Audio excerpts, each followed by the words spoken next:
The sheriff's deputy at the courthouse door looked Mason Briggs up and down as if poverty might set off the metal detector.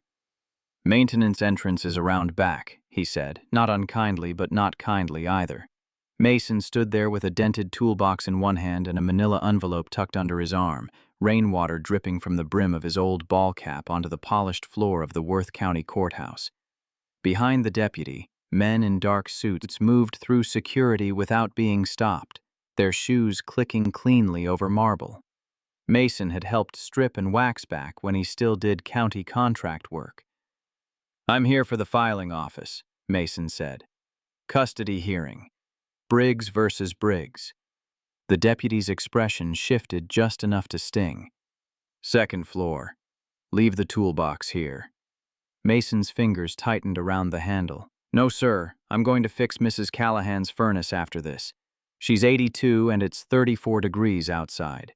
The deputy gave the toolbox another suspicious glance, then nodded toward the belt. Mason emptied his pockets. 2 quarters, a receipt for cough syrup, a cracked phone, a folded grocery list written in purple crayon by his 7-year-old daughter. Milk, mac cheese, apple kind, boots. The deputy picked up the crayon list and read it by accident. Mason watched embarrassment pass between them like a draft under a door. "Go on," the deputy murmured, softer now. Mason gathered his things and climbed the stairs with the slow, careful walk of a man who had learned that dignity could be carried only if you did not let anyone see how heavy it was. By the time he reached the second floor, his ex-wife's lawyer was already standing outside courtroom B, laughing with a woman Mason recognized from local television. Evelyn Hart, owner of Hartwell Medical Systems, donor of the new children's wing, chair of every charity gala in 3 counties. She wore a cream coat and pearls that caught the overhead light. She had the calm look of someone whose name opened doors before her hand touched the knob. Mason knew her only because her company had recently bought the old textile warehouse by the river, the one where his father had once loaded trucks. He would have passed her without a word, but her leather briefcase slipped from the bench as she turned, papers sliding across the floor. One glossy photograph skidding against Mason's boot. He bent out of habit and gathered the loose pages. The photograph showed a little boy in a hospital bed, tubes at his nose, one hand curled around a stuffed rabbit. Evelyn's face changed when she saw Mason holding it. Not anger, exactly. Fear wearing anger's coat. "Don't," she said sharply. Mason froze and handed the papers back without looking at them again. "Sorry, ma'am," her lawyer stepped between them. "Ms. Hart doesn't need assistance." Mason nodded once. "I was used to being dismissed in rooms full of people who needed assistance every day of their lives." Then the courtroom door opened, and his own fear stepped out wearing his daughter's name. Lila was not there. She was at school, because Mason had promised she did not have to watch grown-ups argue about where she belonged. His ex-wife, Denise, sat at the front table in a navy dress he did not recognize. Beside her was the attorney her new husband's money had bought. Mason sat alone at the other table, the envelope in front of him containing pay stubs, doctor notes, school attendance records, and a picture Lila had drawn of the 2 of them eating pancakes under a sun too large for the paper. The judge listened. The lawyer spoke of unstable income, irregular hours, a dangerous shop, a leaking roof, a father who kept a child above a garage that smelled of oil and old tires. Mason answered when asked. He did not mention that Denise had not come to Lila's last 4 parent nights, or that her new husband drank mean after football games, or that Lila hid in Mason's coat whenever Denise's car pulled up late. He had promised himself he would not win by making Lila's mother smaller. Then Denise's lawyer placed a photograph on the screen. Lila asleep on 2 shop towels in the back office of Briggs Auto and Towing, her cheeks smudged with grease, a space heater glowing nearby. Mason felt the room tilt. He remembered that night. A storm had closed the highway, Mrs. Callahan's furnace had failed, and the sitter had canceled. Lila had insisted on coming with him because she was afraid of thunder. He had wrapped her in his coat while replacing the blower motor. Someone had taken the picture through the shop window. "Mr. Briggs," the lawyer said, "is this what you consider a safe home environment?" Mason looked at the photo, at his daughter's small hand tucked under her chin. The answer in his heart was complicated. The answer the court wanted was not. "No, sir," he said quietly, "but I consider leaving an elderly woman freezing worse." A few people shifted in the pews. The judge's eyes softened for half a breath, then hardened back into duty. Temporary shared custody became temporary primary custody to Denise, pending a home inspection and income review. Mason heard the words as if through water. Every other weekend, Wednesday dinners, no overnight stays until further notice. He did not argue. He folded Lila's drawing back into the envelope with hands that wanted to shake and would not. Outside the courtroom, Denise avoided his eyes. Her lawyer smiled like a man closing a sale. Evelyn Hart stood near the elevator, the glossy photograph of the sick boy now clutched against her chest. For one strange second, her gaze met Mason's, and he saw something there that looked less like wealth than loneliness. Then the elevator doors opened, and she vanished behind polished brass. That evening, Mason sat in his tow truck outside Willow Creek Elementary with the engine off to save gas, watching children pour through the doors in bright coats and backpacks shaped like animals. Lila came out last because she always stopped to help Mrs. Penley stack the classroom chairs. She spotted the truck and ran, her pink backpack bouncing, one bootlace untied. Mason opened the passenger door before she reached it. "Daddy!" She climbed in and hugged him around the neck with all the force her small bones could manage. He held her longer than usual. She noticed. Children always did. "Did the judge say I can stay tonight?" Mason swallowed and looked out at the school flag snapping in the wind. He could rebuild a transmission blindfolded, but he could not fix the break in his child's voice. "Not tonight, Peanut." Lila went still. "Because of the picture?" He turned to her. "Who told you about that?" She shrugged, looking at her mittens. "Mom said you got in trouble because I slept in the shop." Mason closed his eyes for 1 second, then opened them with a smile that cost him something. "You didn't do anything wrong. I didn't either, not the way she means. But grown-up rules are sometimes slow to understand real life." Lila pressed her forehead against the cold window. "I like the shop." "The shop likes you back. Can we still get pancakes Wednesday?" "We can get pancakes every Wednesday until the sun burns out." That made her smile, but it faded before it reached her eyes. When Denise's SUV pulled in beside them, Lila's fingers locked around Mason's sleeve. He gently loosened them one by one, kissing each knuckle. "Be brave for me." "I don't want to be brave." "Me neither," he whispered. Denise honked once. Mason stepped out, lifted Lila's backpack, and walked her around the truck. Denise did not roll down her window. Her new husband sat in the passenger seat staring at his phone. Mason buckled Lila into the back. She kept her chin up until he shut the door. Then her face crumpled. He stood in the school parking lot as the SUV drove away, feeling the cold enter him through places no coat could cover. 2 days later, just after midnight, his police scanner crackled while he was under a Buick replacing a starter for a nurse who worked double shifts. Multi-vehicle accident, Route 19 bridge, possible entrapment, child injured, ambulance delayed by ice. Mason rolled out from under the car so fast he hit his shoulder on the frame. Route 19 bridge was 7 miles away, and his tow truck had chains. He grabbed his coat and keys. The roads were glass. Freezing rain silvered the blacktop, and the trees along the ditch bent under ice like old men in prayer. Mason reached the bridge before the second ambulance. A black Lincoln had struck the guardrail and spun sideways.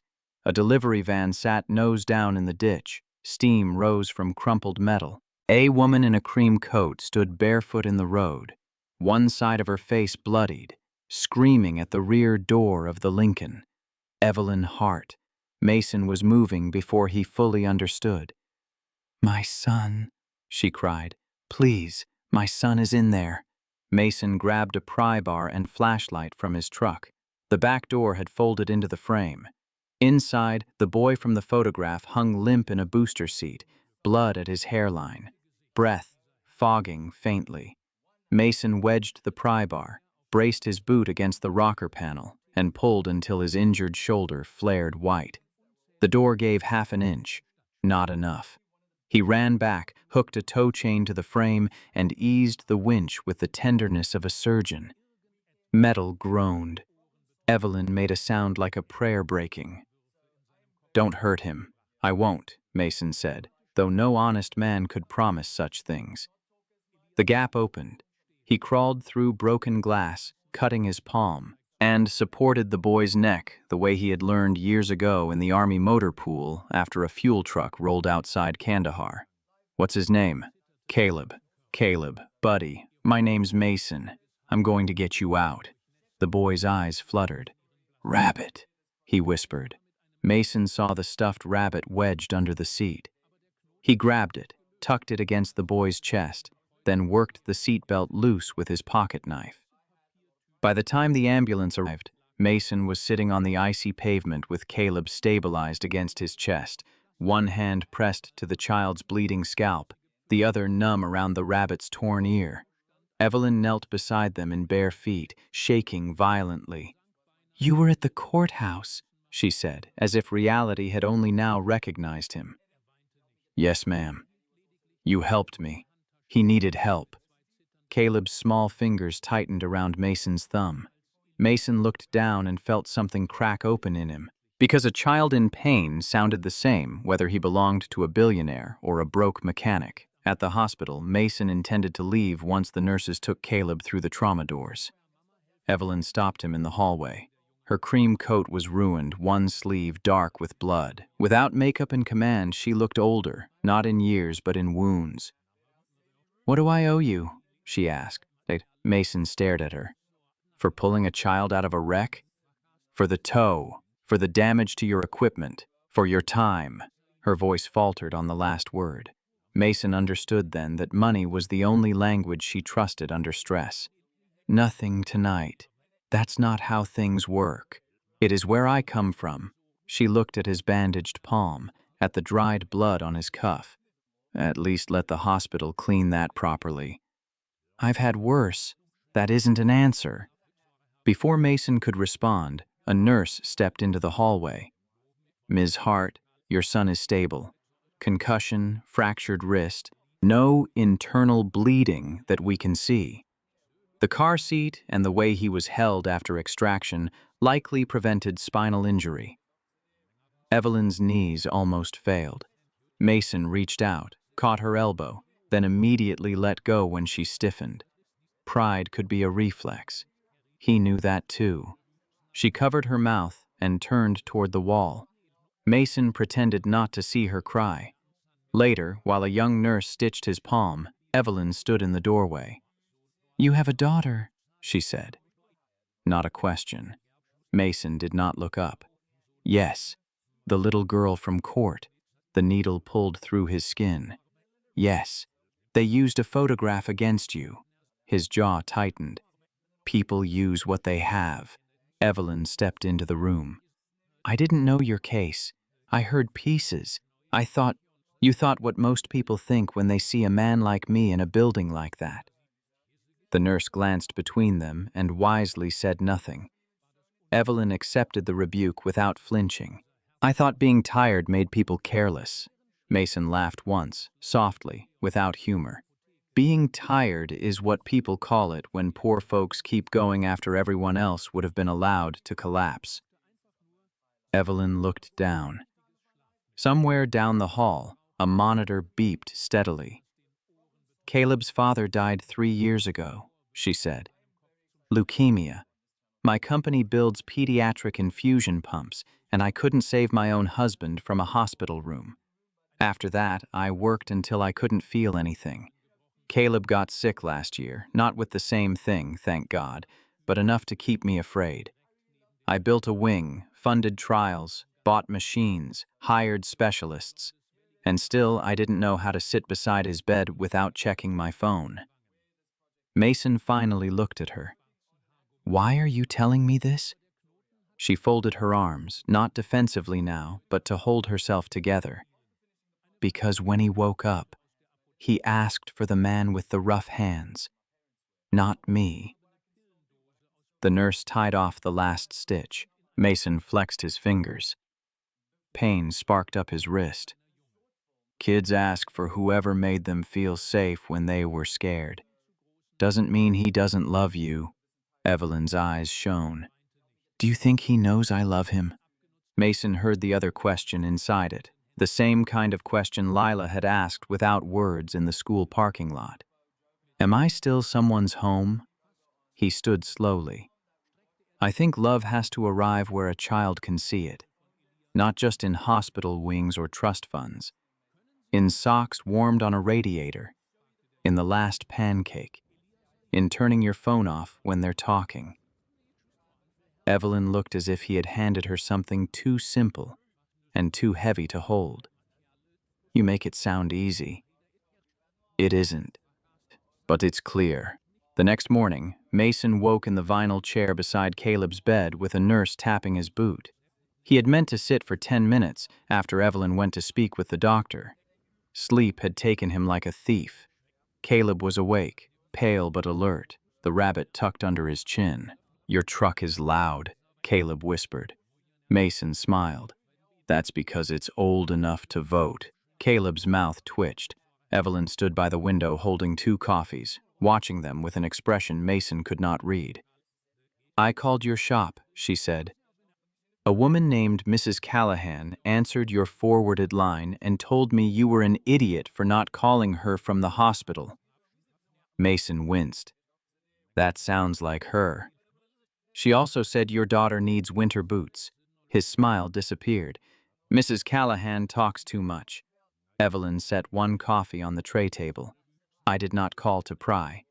Rich people never do. They investigate. The words came out sharper than he intended. Caleb's eyes moved between them. Mason softened his voice. Sorry. Evelyn nodded, accepting both apology and wound. There is something else. My company's charity board is hosting a winter safety fundraiser Saturday. Local officials, school board, family court advocates, hospital administrators. I want you to attend. Mason almost laughed. No, you haven't heard why. I know enough. You want the mechanic who saved your son on stage so donors can feel warm before dessert. She flinched. That is not what I meant. Maybe not, but that's what it would be. Evelyn stepped closer, lowering her voice. Your custody case is being influenced by people who see you as a file, not a father. Let them see who you are. Mason stared at her. You think I want my daughter's life turned into a charity story? I think pride can protect a man and still cost a child. That landed harder than he wanted. Caleb watched from the bed, pretending to pet the rabbit.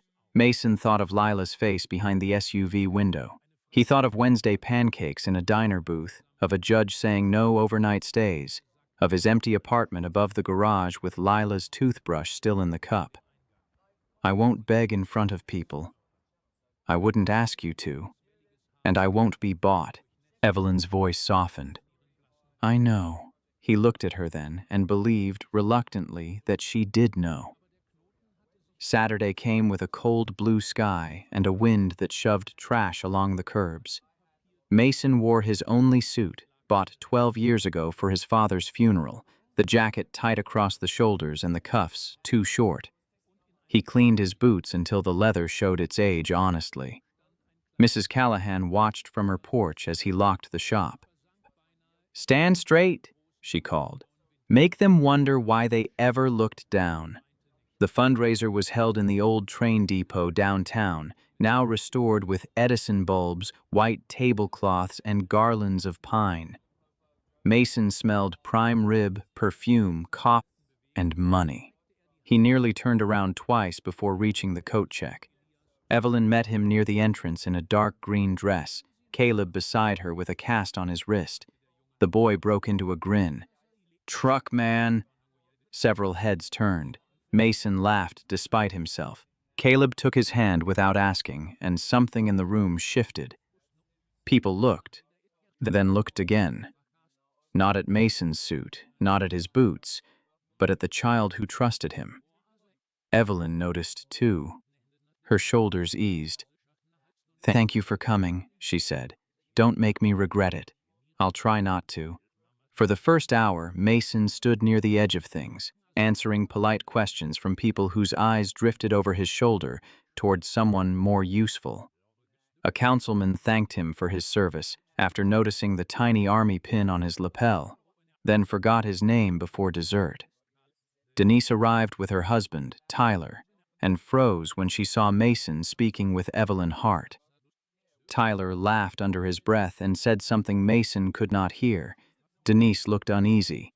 During the silent auction, Mason stepped into a hallway lined with framed photographs of the depot's history. He needed air. He found Evelyn there, staring at a black and white picture of factory workers from 1958. "That man," she said, pointing to someone in the back row. "My grandfather." Mason looked. "Mine too." Evelyn turned. "What?" He pointed to a broad-shouldered man holding a lunch pail. "Thomas Briggs. Worked the loading dock 30 years. Evelyn studied the photograph. "My grandfather owned the factory. I know." Something old and unspoken stood between them. Then a crash sounded from the ballroom, followed by a child's cry. Mason and Evelyn ran. Caleb stood beside an overturned display table, glass ornaments shattered around his shoes, his face white with panic. Tyler loomed over him, one hand gripping the boy's uninjured arm. "Somebody should teach this kid not to run indoors," Tyler snapped. Mason crossed the room in 6 strides. "Take your hand off him." Tyler turned with a smirk. "Relax, hero. I caught him before he broke something expensive." Caleb's eyes filled with tears. Evelyn arrived, breathless. "Let go of my son." Tyler released him with theatrical innocence. "Everybody's sensitive tonight." Mason knelt, checking Caleb's bare ankles for cuts. "Don't move, buddy." He picked glass from the tread of the boy's shoe, hands steady, though anger beat in his throat. Denise hurried over, mortified. "Tyler, stop!" Tyler looked around at the watching donors, then leaned closer to Mason. "This what you do now? Collect rich widows? No wonder you didn't fight harder for your kid. Upgrading families?" The ballroom went quiet in expanding rings. Mason stood, the old part of him, the part shaped by war and exhaustion, and men who mistook kindness for weakness, wanted to put Tyler through the dessert table. Instead, he looked toward the hallway where Lila should have been, where his daughter would someday hear every story told about him. "You don't get to speak about my child," he said evenly. Tyler grinned. "Or what?" Mason's fists remained open at his sides. "Or nothing. That's the difference between us." Evelyn stepped beside Mason, her voice cold enough to frost the silverware. "Mr. Vance, you put your hands on my injured son and insulted the man who saved his life. Leave." Tyler looked to the councilman, then to Denise, expecting support. None came. Denise's face had gone pale. "Tyler," she whispered, "go." He laughed, embarrassed now, and backed away. "Enjoy your fundraiser." The doors closed behind him with a heavy thud. Mason exhaled slowly. Caleb slipped his small hand back into Mason's. That was when Mason noticed Judge Hollis standing near the coffee station, watching with unreadable eyes. The next day, Denise came to the shop alone. Mason was rotating Mrs. Penley's tires, while Lila colored at the front counter during their Wednesday dinner hours, carefully turning a paper plate into a snowman. Denise stood just inside the door, no makeup, hair pulled back, her coat buttoned wrong. Mason wiped his hands. "Everything okay?" Her eyes went to Lila, then back to him. "Can we talk outside?" Cold air bit Mason's face as they stepped into the alley. Denise hugged herself. "Tyler left last night, packed a bag, said he was tired of being made the villain." Mason said nothing. Denise looked toward the shop window where Lila was holding up her snowman for Mrs. Callahan, who had wandered in pretending not to supervise. I knew he scared her sometimes. Mason's throat tightened. Denise. I told myself it was adjustment. I told myself she was dramatic because she missed you. I told myself a lot of things because his house was warm and the bills got paid. Her voice broke, but she kept going. The picture of her sleeping in the shop. I didn't take it. Mason went still. Then who did? Denise swallowed. Tyler. He hired someone to follow you for a week. He said if I got primary custody, we could ask for child support once your business stabilized, and if it didn't, we could push for supervised visits. He said judges listen when mothers look organized. Mason felt the alley narrow around him. You used it anyway. Tears filled her eyes. Yes. It would have been easier if she had defended herself. Her shame left him no clean place to put his anger. Why are you telling me now? Because last night Caleb Hart looked at Tyler the way Lila looks at him when he slams cabinets. And because you could have hit him, Mason. Everyone expected you to. I think part of me expected you to. But you didn't. You stood there like the father I forgot you were.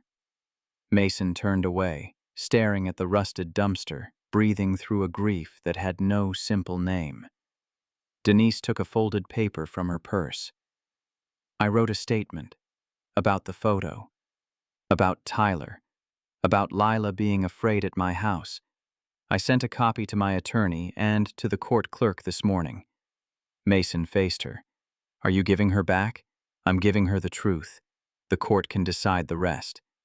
She wiped her cheek with the heel of her hand. I'm sorry. Mason wanted to say forgiveness because it would have sounded noble. He wanted to say something cruel because it would have felt fair. Instead, he said, she needs her mother healthy more than she needs us. Keeping score, Denise nodded as if the sentence hurt and healed at the same time. Through the window, Lila waved, smiling with cautious hope at the sight of both parents still standing. Mason lifted his hand. Denise did too. The twist came 3 nights later, hidden inside a cardboard file box Evelyn brought to the shop after closing. Mason had expected documents about his custody hearing. She had mentioned knowing a retired family advocate who could write a character letter. Instead, she set the box on his counter with the care of someone placing bones on an altar. I owe you an apology before I ask anything, she said. Mason closed the ledger he had been pretending to balance. That sounds expensive. She did not smile. After the fundraiser, I looked into the factory records. Not because of you. Because of what you said about your grandfather. I remembered something my father used to say when he drank too much, that Hartwell survived because some men knew how to disappear quietly. Mason felt the air change. What's in the box? Payroll ledgers, insurance correspondence, a private settlement draft from 1978 that was never executed. Evelyn opened the lid. The paper inside smelled of dust and basements. Mason saw his grandfather's name before she said it. Thomas Briggs, injury claim, termination, blacklist notice. Evelyn's voice was low. Your grandfather was hurt on our loading dock when a crane failed. Hartwell blamed him for negligence and denied the claim, but these letters show the company knew the crane brake assembly was defective. They chose not to repair it until after the accident. Mason stared at the signature at the bottom of one yellowed page. Charles Hartwell, Evelyn's grandfather. His own family's ruin, written in blue ink. His father had grown up hungry because Thomas Briggs never worked steady again. Mason remembered stories of his grandfather sitting at the kitchen table, one leg stiff, refusing to speak when Hartwell trucks passed by. Why show me this? He asked. Evelyn's hands folded at her waist. Because the same law firm that represented Hartwell then is representing your ex-wife now through Tyler's family account. Because when I saw your name in those records, I realized my family didn't just look down on yours. We helped push you there. Mason stepped back from the counter. The shop lights hummed. Upstairs, Lila slept in the small apartment, finally allowed an overnight after Denise's emergency statement had prompted a temporary revision. You think paying me fixes that? No. You think getting me custody balances a ledger? No. Then what are you doing here? Evelyn's eyes reddened, but she did not look away, trying not to disappear quietly from the truth. The words struck him harder than an apology would have. Mason turned the pages with his bandaged hand. There were photographs of the old crane, maintenance warnings, a memo recommending that Thomas Briggs be labeled unreliable to discourage other claims. In one corner of the box lay a small envelope addressed in faded handwriting to Mason's father. It had never been mailed. Mason opened it and found a letter from a Hartwell accountant who had apparently tried too late to confess. Your father was not at fault. I am ashamed. Mason sat down on the stool behind the counter because his knees no longer trusted him. His whole life had been shaped by a story his family could never prove. Laziness, bad luck, bad choices. Those were the words people used when they did not want to look at machinery, signatures, and men in offices deciding whose suffering was affordable. Evelyn stood quietly as he read. There's a board meeting Monday, she said after a long while. Hartwell Medical is voting on a redevelopment plan for the river property. Luxury apartments. We would receive tax credits meant for distressed neighborhoods while pricing out half the families who live there. Mason laughed bitterly. Progress. I can stop it, but not alone. The board thinks I'm emotional because of Caleb's accident. They'll dismiss me unless I bring something they cannot polish into public relations. Mason looked at the box. You want me to stand in front of your board and tell them your family broke mine. I want you to stand there if you choose to. I will tell them either way. He studied her. And what happens to you? I may lose control of the company. Why risk that? Evelyn's face trembled, then steadied. Because my son was saved by a man my family taught this town not to see. Monday morning, Mason walked into Hartwell Medical's glass headquarters carrying his grandfather's lunch pail. He had found it years ago in a storage crate, dented and rust-speckled, with Thomas scratched into the underside. Evelyn had asked if he wanted a folder, a presentation, a statement prepared by counsel. Mason brought the lunch pail instead. The boardroom overlooked the river where the old factory stood, its broken windows bright with winter sun. 12 board members sat around a table long enough to land a plane on. Evelyn stood at the head, calm and pale. Her attorney looked nervous. Mason recognized Denise's lawyer near the wall, representing the redevelopment partners. His smile vanished when Mason entered. Evelyn began with the accident records. She did not dramatize. She did not soften. She placed her grandfather's decisions into the room one by one until the air grew crowded with them. A board member named Whitcomb interrupted. Evelyn, this is ancient history. Regrettable, certainly, but irrelevant to our current fiduciary obligations. Mason opened the lunch pail. The hinge squealed. Every face turned. Inside lay the unmailed letter, his grandfather's union badge, and Lila's purple crayon grocery list, the one with Boots written at the bottom. He did not know until that moment why he had brought it. My grandfather packed his lunch in this pail the morning your crane took his leg, Mason said. His voice sounded rough but steady. My father packed debt in it after that. I packed shame I didn't earn. My daughter packed a grocery list in my pocket because she knows better than to ask for too much. No one moved. Mason looked at the river. You call it ancient history because the men who signed the papers died rich. Families like mine don't get ancient history. We get consequences. We get bad credit, bad roofs, old trucks, judges looking at our boots, and children learning early which dreams cost too many tokens.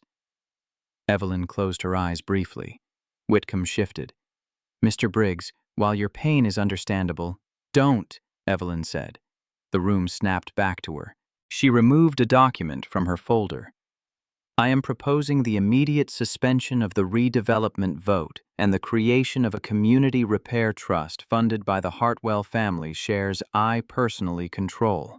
First allocation: restitution to families harmed by documented labor suppression claims connected to the river factory. Second, conversion of the property into a technical training center, childcare clinic, and affordable workshops for local trades. Outrage sparked around the table. "You can't be serious," someone said. "This is corporate self-immolation." Evelyn placed both palms on the table. "No. This is maintenance long deferred." The phrase found Mason like a hand on his shoulder.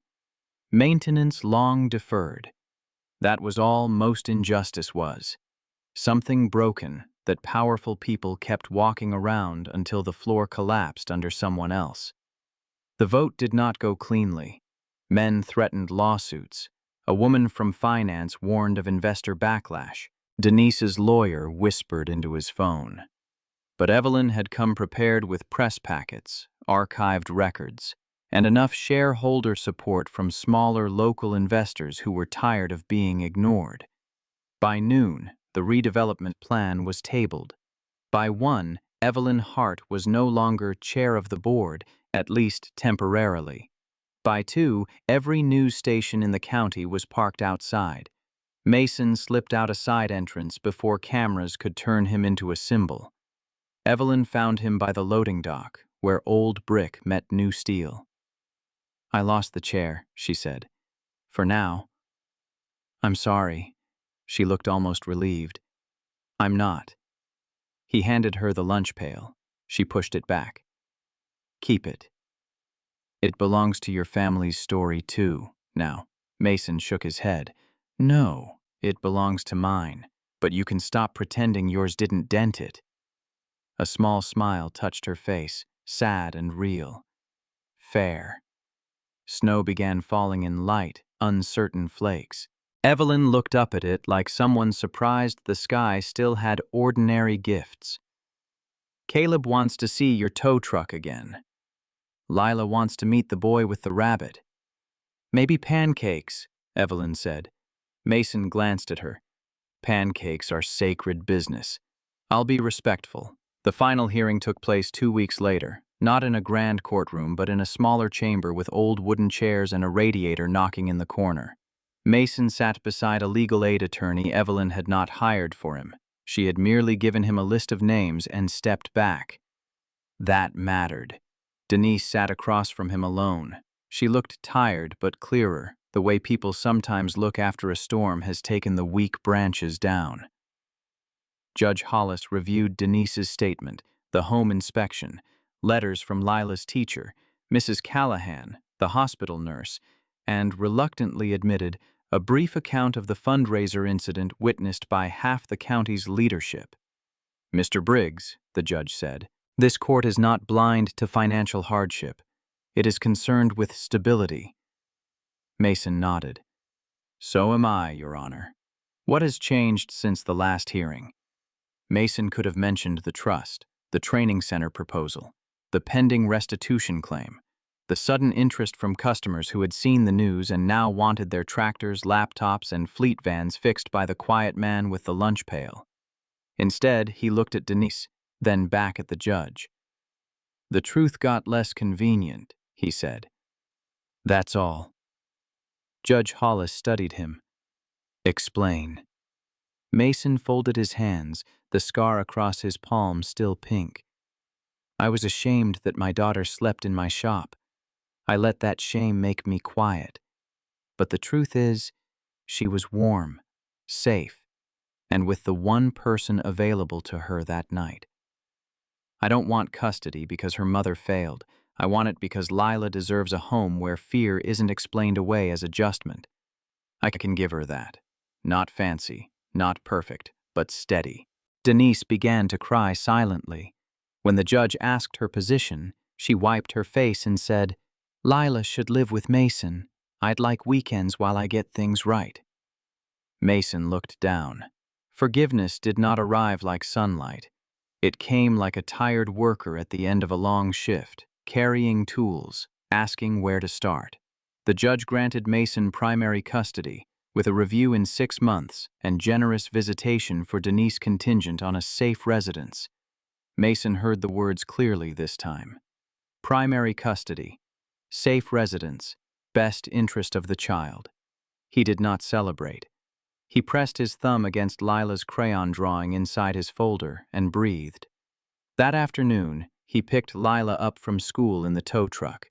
She climbed in slowly, searching his face. "Do I bring my backpack to your house or Mom's?" Mason buckled her in, though she could do it herself. "Home," he said. Her eyes widened. "Our home?" "Our home." For a moment, she did not move. Then she threw herself into his arms so hard his stitched palm hit the steering wheel, and he did not care. She cried into his coat. He held her in the school pickup line while horns honked behind them and the world waited its turn. Spring came late to Worth County, softening the riverbanks and turning the old factory lot green at the edges. The Hartwell Board fought Evelyn for months, but public records have a way of becoming heavier once ordinary people start reading them aloud.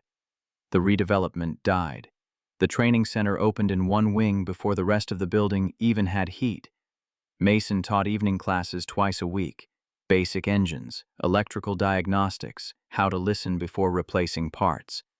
He refused the title director. Instructor already sounded too clean for a man who still kept grease under one thumbnail. Denise found a small apartment near Lila's school and began showing up when she said she would. Tyler disappeared to another county, where people still believed his version of stories because they had not yet met the children inside them. Evelyn did not become gentle overnight. She still spoke sharply when afraid, still checked her phone too often, still looked startled when Caleb crawled into her lap during meetings, as if love could interrupt important business and remain love. But she learned. She came to pancakes on Wednesdays with Caleb, who insisted on sitting beside Mason and asking questions about tow hooks. Lila and Caleb became solemn co-owners of the stuffed rabbit, which meant they argued about custody more fiercely than their parents ever had. One Saturday evening, after the first class of trainees repaired Mrs. Callahan's ancient furnace for free, the community gathered in the old factory bay for a potluck. Someone brought chili. Someone brought cornbread. Someone's baby cried through the mayor's remarks. Mason stood near the open garage door, watching sunset turn the river copper. Evelyn joined him, holding 2 paper cups of coffee. She handed him one. It tasted terrible. "You made this?" he asked. "Yes, that explains the injury." She laughed, a real laugh, unguarded enough that several people turned to see who had made it. Across the room, Lila showed Caleb how to draw a tow truck with purple smoke coming out of the stack. Denise helped Mrs. Callahan carry plates. The sight settled something in Mason he had not known was still wandering. Evelyn looked toward the children. "Caleb asked me yesterday if I was happy. What'd you say?" "I told him I was learning." Mason nodded. "Good answer." She was quiet a moment. "Do you ever wonder what life would have been if people had told the truth sooner?" He looked at the old beams overhead, scarred by hooks and weather and decades of work. "Every day. And?" He took a sip of bad coffee. "Then I fix what's in front of me." Evelyn smiled faintly. Outside, the first warm wind of the year moved through the open door, carrying the smell of river mud, cut grass, motor oil, and food shared on paper plates. Mason felt Lila's small hand slide into his. He looked down. She had syrup on her sleeve, though there had been no pancakes anywhere near the building. "Daddy," she said, "Caleb says his mom can buy any building she wants, but she can't make coffee." Mason glanced at Evelyn. "That's true." Evelyn placed a hand over her heart. "A brutal review." Lila giggled, then leaned against Mason's side. He rested his hand on her hair. No judge was watching. No lawyer was measuring. No one in the room cared that his suit was old or his truck loud or his hands scarred. The truth had not made him rich. It had not returned the years stolen from his grandfather or erased the nights his daughter slept afraid.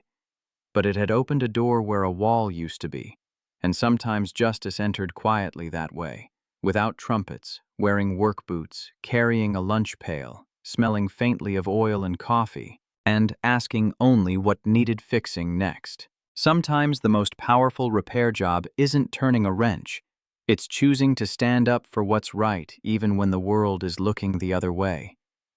Mason's quiet courage, pulling a stranger's child from a wreck, refusing to weaponize another person's mistakes, and finally facing down a boardroom full of suits with nothing but his grandfather's dented lunch pail, reminds us that dignity is carried, not granted.